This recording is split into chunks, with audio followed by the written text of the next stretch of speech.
Please remember that what we exist for is to enable the world grow more with less. Often, what I like to connect it with is, have you ever thought that our kids might not be able to have the supply of the food in the supermarket that we have now? It won't be that luxury, that abundance. Have you ever thought about that? We did.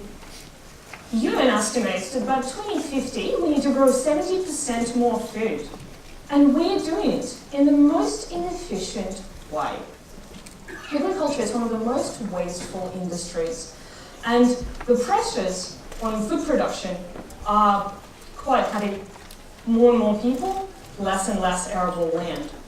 So for those of you who are not familiar with the problem, because our agricultural practices are not quite mindful of environment, we're actually causing things like soil erosion, fertilizer wash-off, things like Barrier Reef are struggling because we're overusing or we're just not sure where should we be using those chemicals.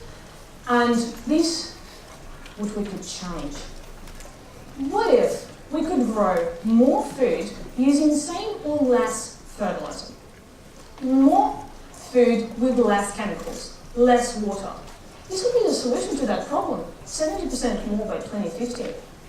This is what Flurosat is aiming to show you in our chart in a few years. Currently it's a vision, but the product that we are achieving it with is satellite-guided fertilizer.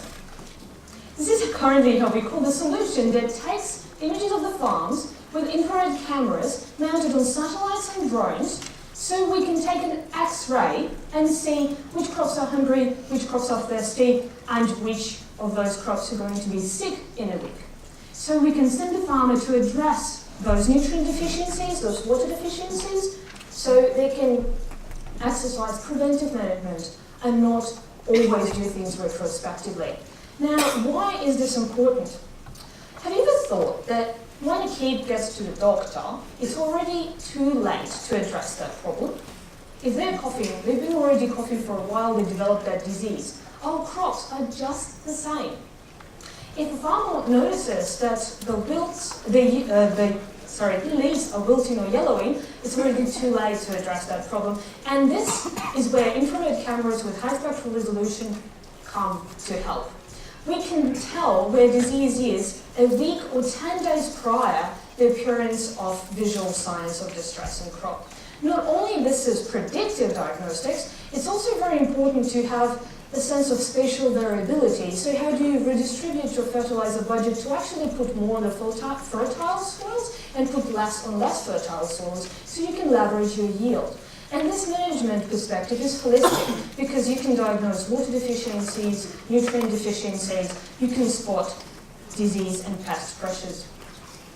Now, this solution has given us great success with industry because when we were asked first, who's going to buy it? We figured out that there are people who want to buy it right now and wanted to implement it.